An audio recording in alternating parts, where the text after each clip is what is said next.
Hello, today I have these English words for you to pronounce: cough, lieutenant, hiccup.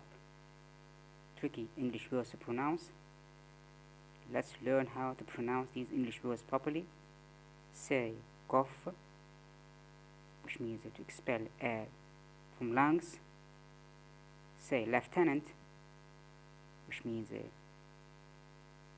an officer in the army, lieutenant, and say hiccup. Hiccup means a sudden closure